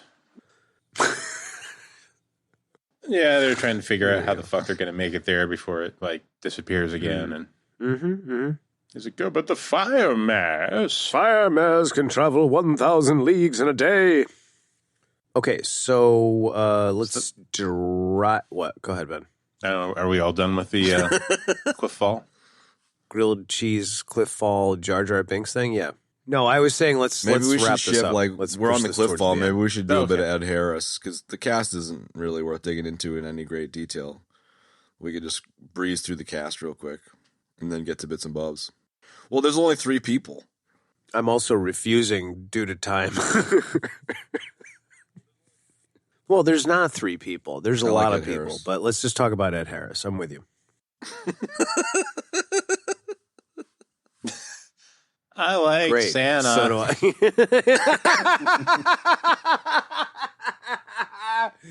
Thank you. Yeah. Again, like I said in my opening salvo, this was my first exposure to Ed Harris. I didn't know who he was, and I was like, "Wow, who's this guy?" And I don't know. I was like, he's just kind of like he perfectly looks like the He's got a rough bit and of a tumble, Bruno like vibe. underwater oil. If you take driller, like the you know what Bruno I mean? Armageddon fucking space oil miner bullshit, he's kinda, yeah, maybe but Bruno way based better. that on Ed Harris or something. I don't know, but That sounds Yeah. like a more likely scenario. Much more likely, yeah. fair enough. Because that movie was a Great song, dreadful heaping turd. Awful. Right? Wasn't there some bullshit Aerosmith What, the song? Def Leppard song? Aerosmith. Because I miss you, baby. I don't want to fall asleep 'cause I miss you, babe. Oh. Yeah, no shit. Yeah, but man. that's No not, shit. the It's a joke. song is not called Armageddon. That song's not called Armageddon. But it's from the movie Armageddon. I know, dude. but I It's thought like you the said theme. I like the song, meaning Armageddon. I get it, but I thought you were talking about a song named Armageddon as well, which would obviously make me think of Okay. Def Leppard. I'm sorry I offended your Def Leppard tendencies. Oh my god, dude, shut up. Just keep fucking going forward, dude. Please. You know that song Robin Hood by Bryan Adams? I love it. Mm-hmm. Similar. Also had this woman in it too. I think you're right, Kev. I think this is the first time I saw Ed Harris. Locked him in for me because I've seen this movie fucking 50 times. Yes. What the fuck was that? Sorry. Sorry, are we cutting into your browsing time? Oh my god, no. Or YouTube hole you got to fall into? I got this dude here, and then Enemy at the Gates. He's awesome in that movie too. He is. He's excellent in that. I mean, ever since I've seen him in this movie, I've loved him in just about everything that he's done. Great villain. Truman Show. Yeah, great villain, great hero, like excellent as the Man in Black in Westworld, like the whole Totally. thing, you know? So good as the Man in Black in the first season of Westworld. Oh my god, man, for real.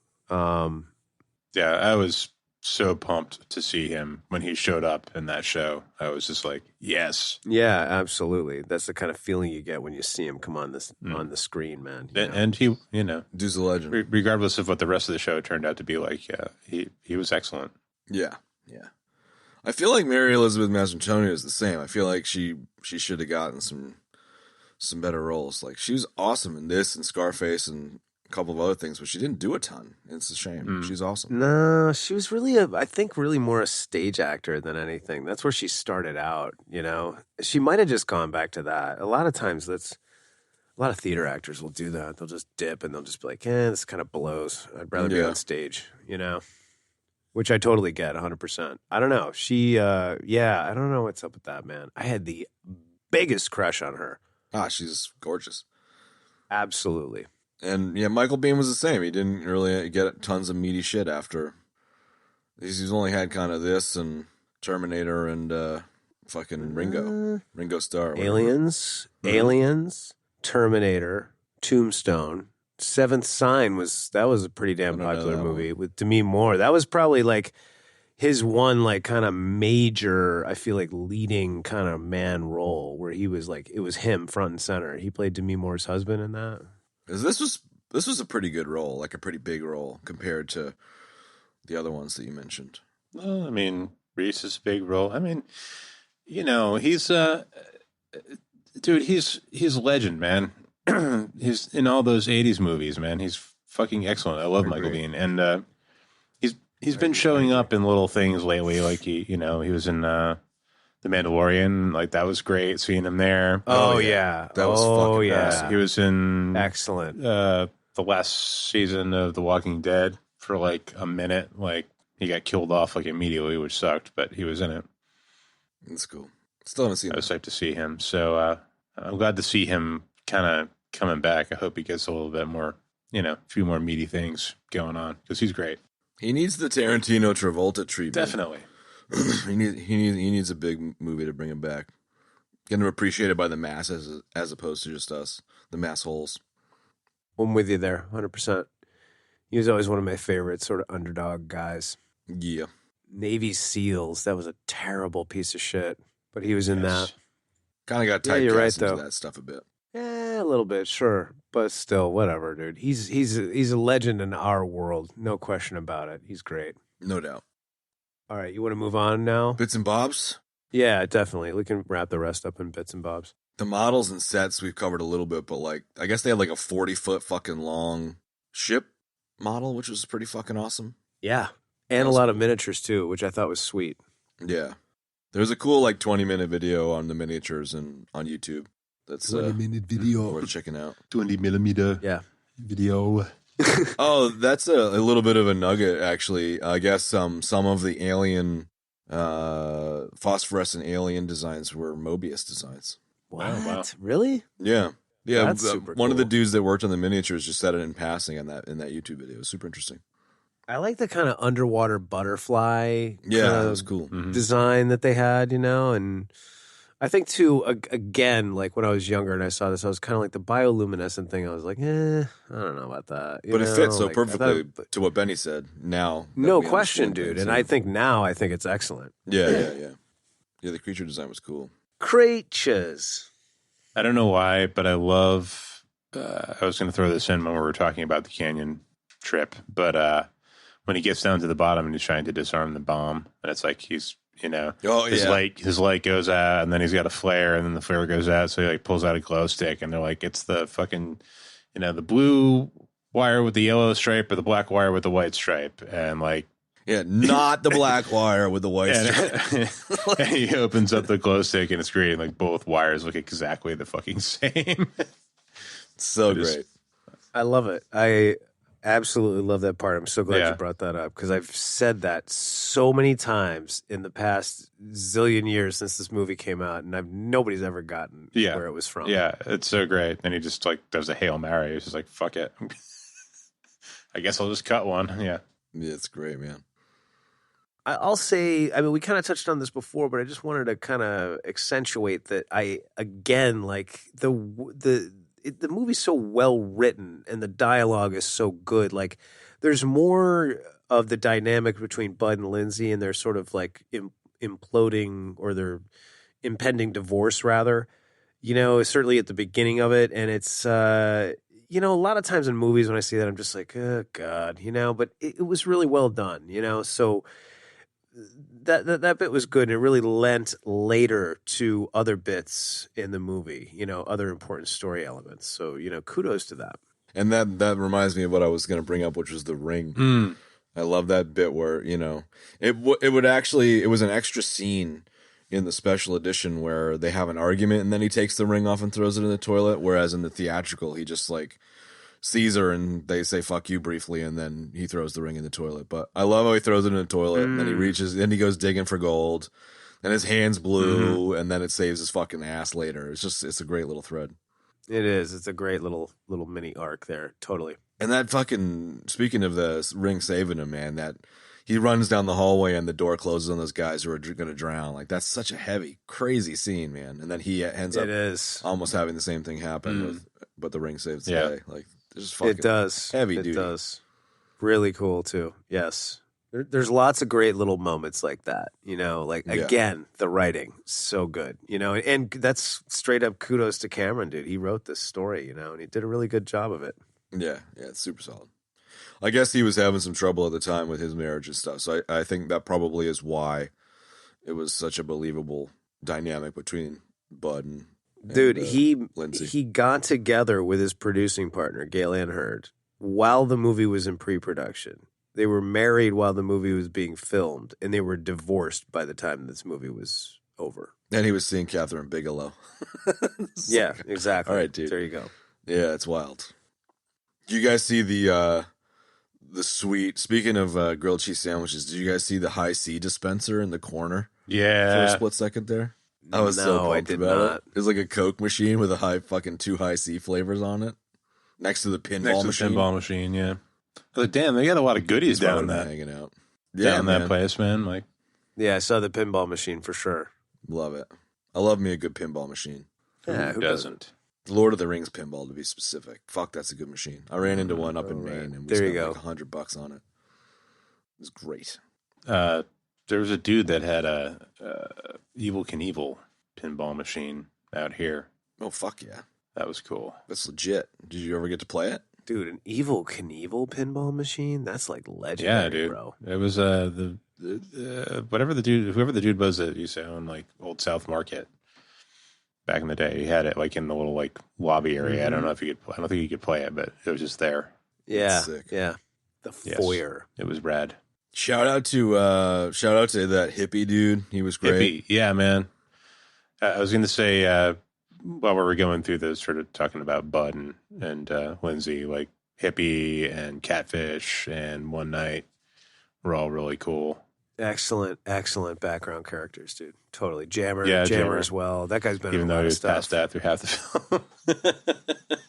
Because, seeing Jar Jar will do Yeah. that to you. Dude, I don't know if we talked about it in Strange Days, but Hippie was in Strange Days.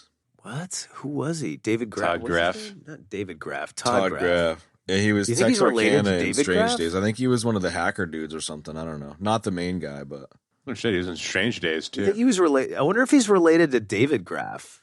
I wonder if he's related to Steffi Graff. No, Tackleberry. Ooh, hell yeah. The brother of David Graff. No, I'm just kidding. Get out. Get out of here. Yeah, all the supporting dudes were and One Night were awesome. They were like a solid like space crew. Definitely. You know? I love Definitely space crew, Yeah. dude. Very, very expanse. Yeah. it. Yep. Space Friends. Built a loda.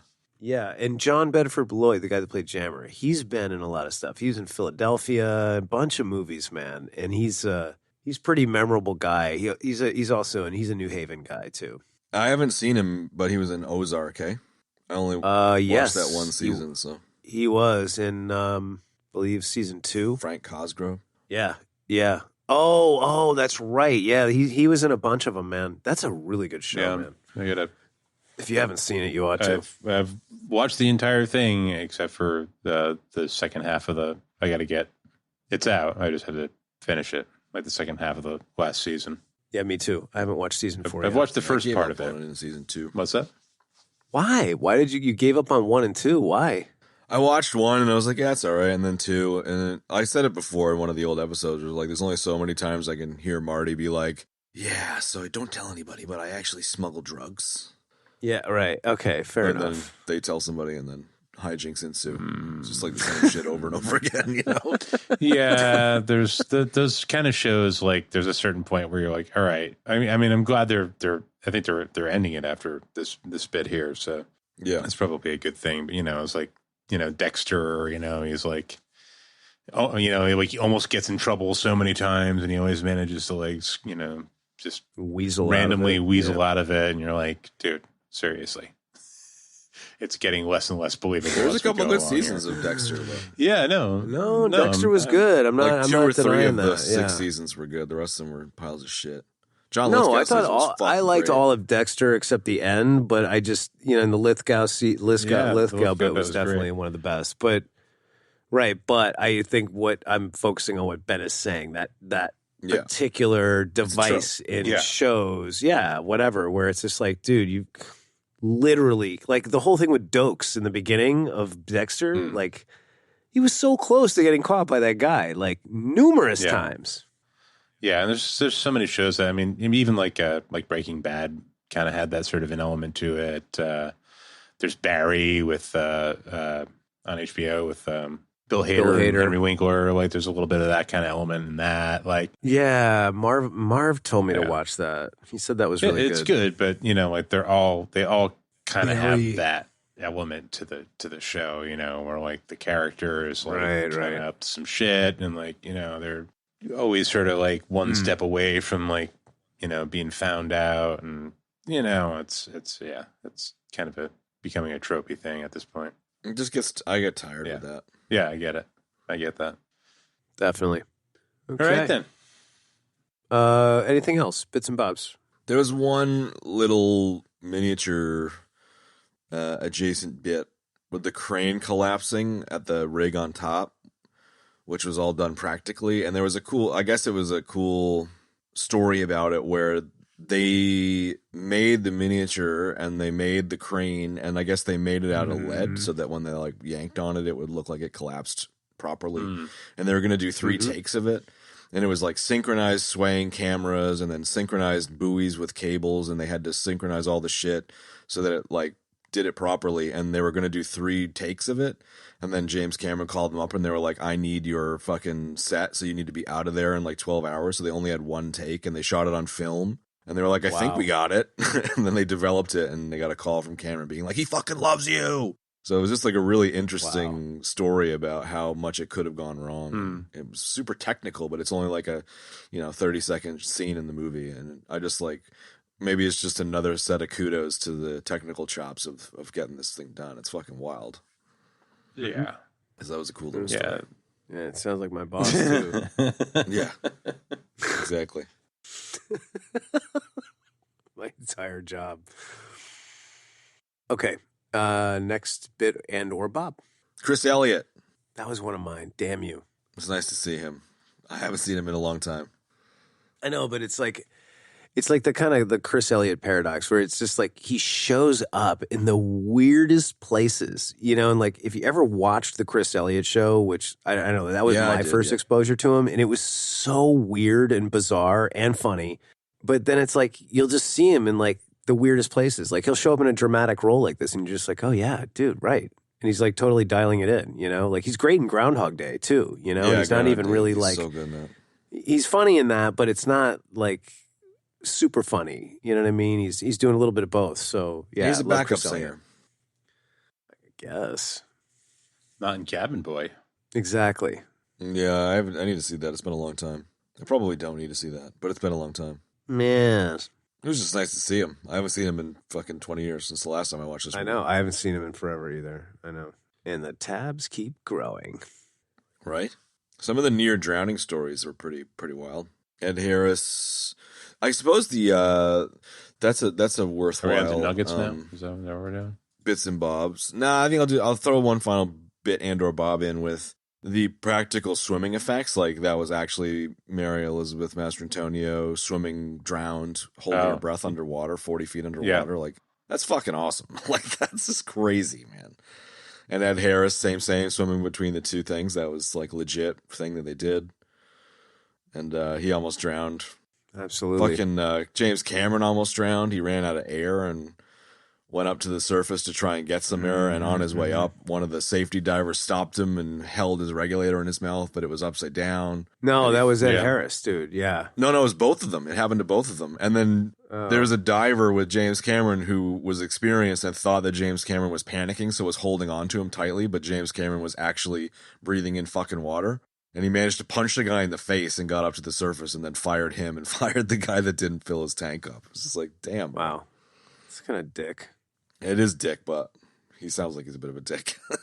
I don't know, He definitely sounds like he's a bit of a douche. It's there's some serious fucking drowning action going on in this movie production. Yeah. And you wonder why the guy's been married like 6 times. Yeah, exactly. Right? Yeah, I mean, I can't believe Ed Harris was literally going around like underwater with his helmet full of like the breathing shit, but not breathing, like just it's crazy, holding his breath through all those scenes, basically. I know. Holy fuck! They should. You know what they should have done? They should have just done the old like like the trick wine glass or whatever you get at the novelty shop. Yeah, where exactly. Just, that's what I thought they did. That's what I thought too. Like they just put the fluid between 2 pieces of glass and just have the actor's face. It'd give the exact same effect. It's crazy. Apparently not. Anyway, nuggets. Yeah, I don't think I have any nuggets this time around. I don't have any either. Great. Deaths.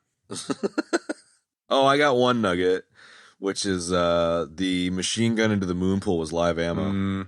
I knew that. What? Really? Yeah. That's Yeah. crazy. Which is pretty awesome, though. Pretty awesome. Mhm. Yeah. Mm-hmm. Mm-hmm.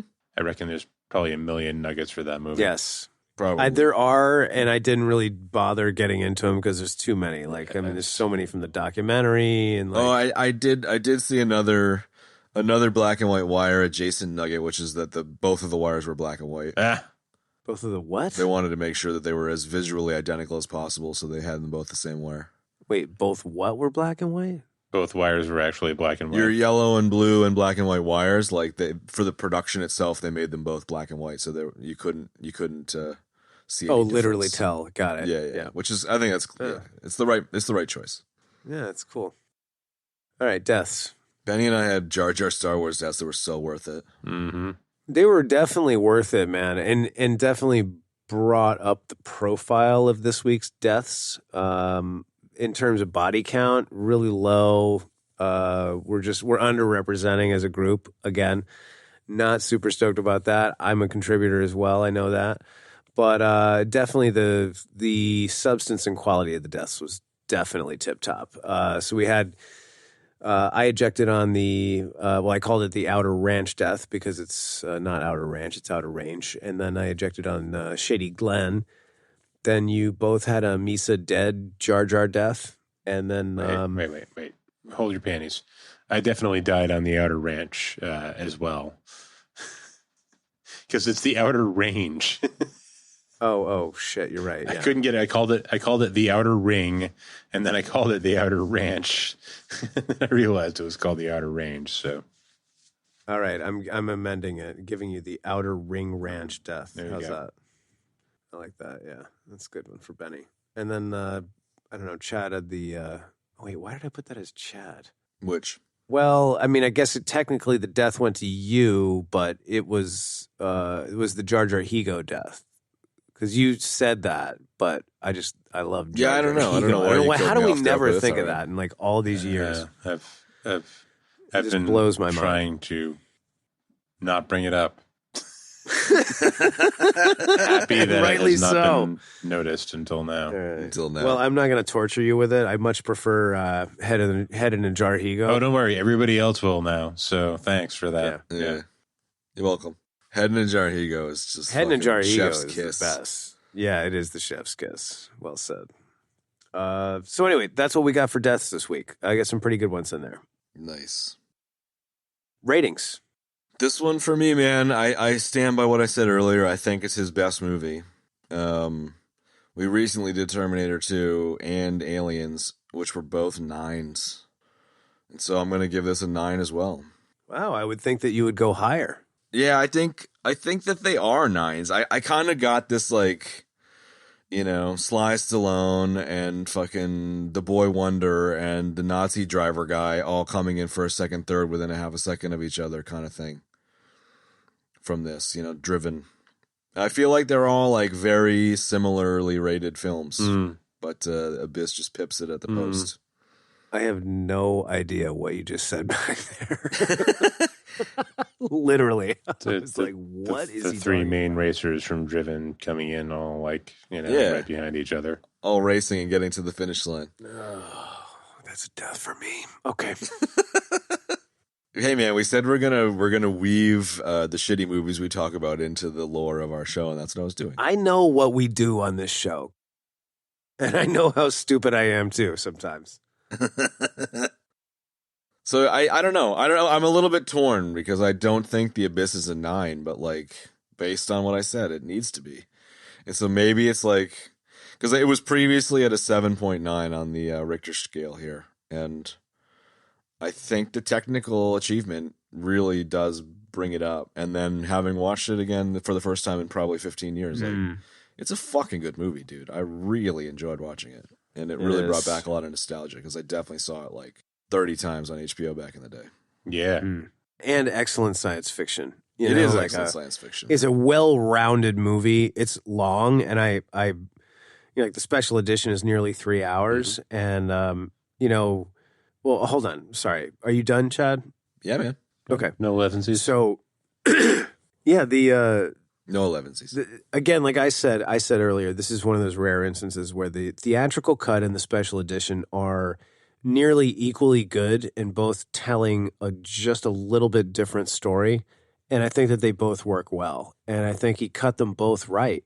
And I really applaud that about the movie, but it's excellent science fiction. It's also a good mix of really good science fiction elements plus, excellent writing and all of the other things and goings on in the movie are very well executed and very well written. You know what I mean? So yeah, that means a lot to me too, because it's very fleshed out. It's not just like it's so focused on like the alien part of it. It's actually not. That's probably a third of the movie, if that, And that's another thing I really like about this movie, I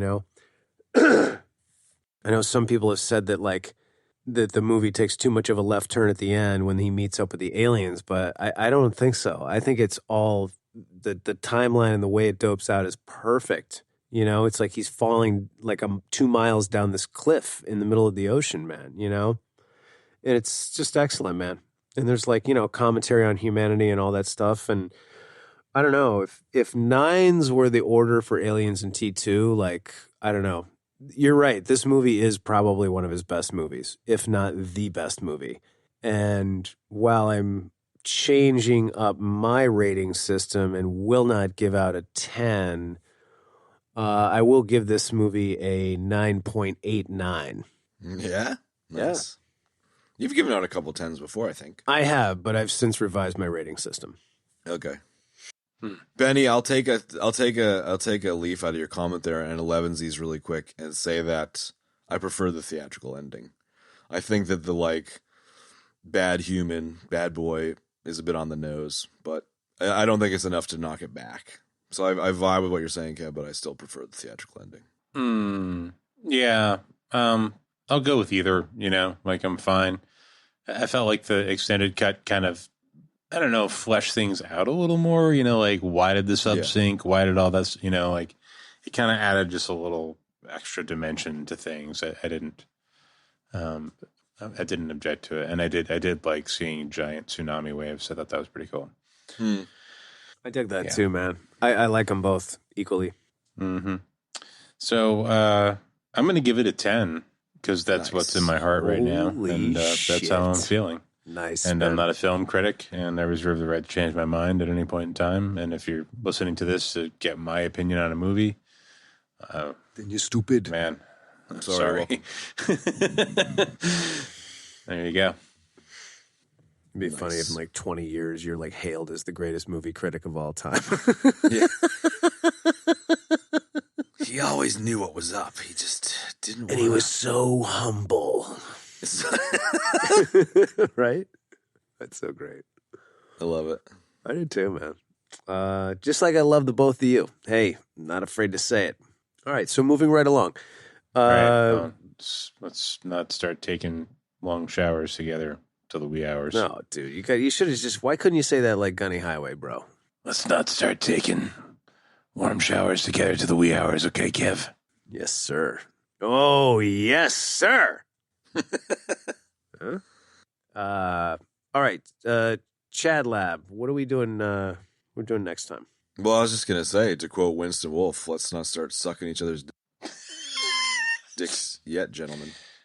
Wow, really? We'll do Pulp Fiction next week. All right. Wow. I like it. Love that movie.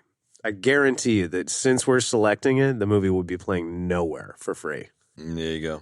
But don't worry, something else that we could have done is free right now, but when we decide to do it, it won't be. That's right. Yep. That's right. That's it.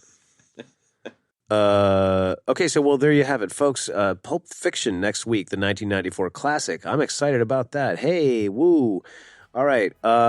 So thanks for joining us for The Abyss. You guys are awesome, and we'll see you next time. See ya. Laters. And that's going to wrap up this week's episode, folks. Thanks so much for joining us. You can support us in a number of great ways. You can tell your friends, which is always my favorite option. Tell your friends. Check out the show. Hey, you know what? I listened to this great podcast. You ought to check it out. That's this podcast, the EBD podcast. also, you can literally support us with actual money on Patreon if you want, patreon.com/EBD podcast. And you can also rate us and review us at the various different places that you might do so for podcasts. And that's very powerful too. So please, just do something, okay? We'd appreciate it a whole lot. Thanks. You can find the show notes for this episode in your podcast app of choice or at our website, ebd.fm/episodes/159. Don't forget to check us out on social, blah, blah, blah, blah, blah, Instagram, and that's it. Thanks for joining us, and we'll see you next week for Pulp Fiction. Bye now.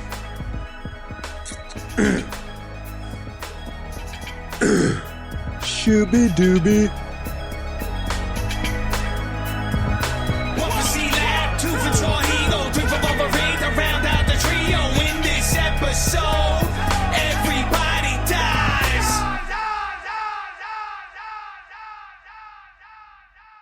Beady, beady, beady. Yes, naturally agree.